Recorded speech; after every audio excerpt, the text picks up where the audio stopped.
Hello, welcome once again to the last start of Mooch-Casting. You heard that right, I didn't say podcasting, or I didn't mean to say podcasting, I meant to say Mooch-Casting.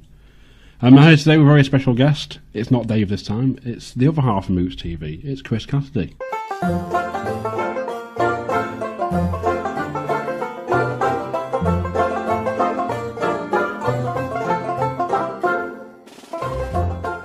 Well, hello.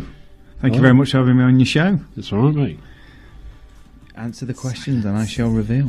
Yeah. Well, first off, your first film memory. What got you started? What was your inspiration to think, right, I want to do film and film and acting? And well, if a lot of people who know me and people who know who my idol is, it has to be Jim Carrey. Honestly, really, I think about before I saw Ace Ventura, I really didn't have a clue what I wanted to do. Yeah. I was quite shy, really, even surprisingly, because I'm a big gobbler git now. But I used to be really quite shy, and but I did enjoy performing and everything. And then I remember my grandpa, just by that, I'd say, because I was always watching comedies with him, and we were listening to the Goonie shows, so I was always interested of hearing as it wasn't called then, banter, but just more. It was a lot more fun, and I remember seeing Spaceballs for the first time, and that was just so funny. But it was more like fond memories of just spending time obviously with my grandpa and everything. I remember because they had Sky Movies and like that on NTL. Ooh, I remember NTL. Yeah, which actually, I'm lying to you, Coxie, it was Diamond Cable before NTL. And it was now for views like that, Ace Ventura and Pet Detective. I was and they said when nature calls them, but Ace Ventura, Pet Detective, and I was like, okay. And then I don't know, I just don't know what happened. Just something at the end, I was just locked, just absolutely locked in this film, and I was like, this is amazing.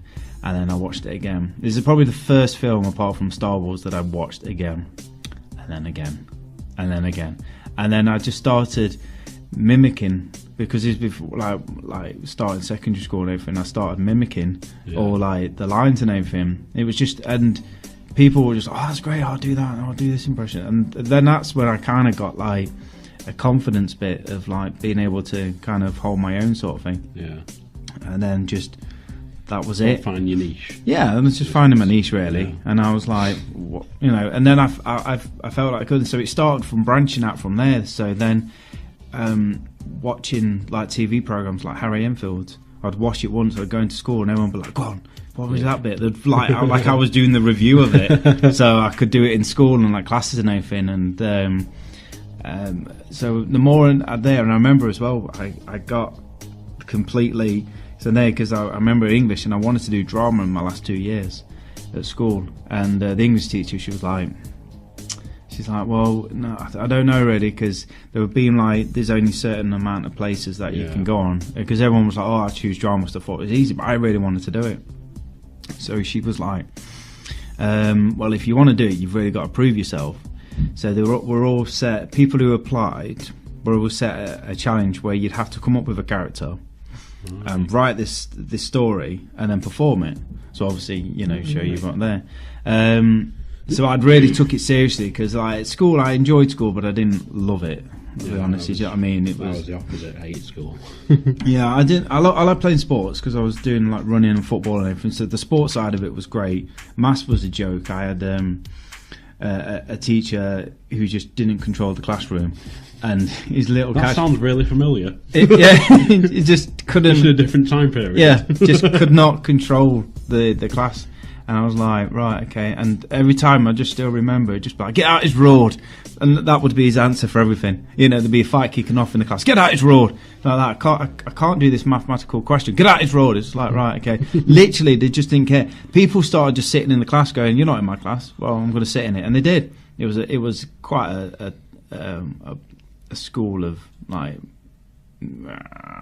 you know what I mean? A rough school. Yeah, in a way, but I don't want to be all coming across as, it was a rough school, because I'm not like that. Do you know what I mean? It was just, but it was quite entertaining, but it was kind of you wanted to learn, but they wouldn't let you, the people at the back. So I kind of just I just had my escape of just entertainment. So I really wanted to do the drama, and I was like, right, because all the other classes were shit. And so I was like, right, okay, and shit. So I remember I did this second-hand car salesman, and I literally just spent time just there, and I was just like, right. And in all honesty, because a lot of people know me as well, I'm an improv. I'm more confident doing improv than actually like script work. I will do script work. I will do it. Yeah. But I prefer confidently just to someone say, there you go for it. Yeah. So I had the basis of what I wanted to say, but I got really nervous because it was in front of my whole class. So I started I was like, shit, I'm trying to remember this bit, and then remember that bit, and then remember that bit. And then I was like, oh, God, right. So then I just went for it. If you try and remember it, though, that's where you sort of stumble. Well, it is, yeah. Sort of on the fly, you can think of something else. Like, that sort of seems like it fits better with that. So if I get rid of that bit and bring this bit in. I'm doing hand motions there as well, people. Yeah, the lovely hand motions. It's like, if you look at my notes here from some of the... It's like, that's just a line, maybe, or one word. Yeah. That I've just made to go with something and just talk about it. Well, that's it. I mean, that's how it always starts in like everything else, and like with comedy as well. You know, like songwriting. You know, you can hear a verse or a line from a piece of dialogue, and you could just be like, right, okay, I can make a whole series part of that. Yeah. So I had the basis of it, so I just went for it, and I was just like, they say as well. There's a moment where if it clicks, you get the laughter, you get that bug. Yeah. Like, laughter is like a drug. Right. Seeing people laughing and just having that reaction, it's just like, wow, this is powerful. This is amazing. And all I did was I just kind of was being myself, and I was doing voices, and I started bringing my teacher in, like taking the mick a little bit. She was laughing, and this is not just an oh yeah, no, like that. I literally was there doing it, and the teacher from the next room, because it was like paper thin walls in the 80s and 90s, like literally just went, what's going off? And they're like, oh, there. And they said, oh, we can hear everyone laughing like that. And then they came in and said, I'm bringing in the class. So I had to finish it in front of them. So I had a massive audience of people, and that was it. She went, yeah, she went, you got into the drama. And I tell you what, that saved me, because I had an amazing drama teacher, Mrs. Redgate. Never forget her name. Never forget her. She was outstanding, and she was really supportive.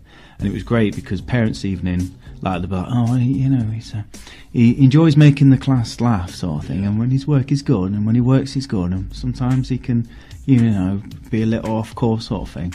So, and then drama would be like that.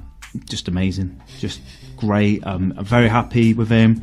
On their mum's like, oh, God, your son shines like her arse, doesn't it? I'm like, well, that's good though, isn't it? You know, so that sounded like me in English in year 10. I used to take the mick out of teacher all the time. Yeah. But then she did that to me in my yearbook. She wrote back. It's like everyone gets in to me, friend to bomb a car. I'm like, what? It's like, do it. It's like, nowadays you get sent down for like terrorism or whatever. Oh, exactly. But then she wrote in my book, she had yearbook with all like writing stuff in it. And she like just wrote in mine. She thought for a second, just wrote in, I'll go to it. She went, you still don't scare me. Good luck. I was like, what? I had a right go from the class. It was like, yeah. So she just laughed it off. So.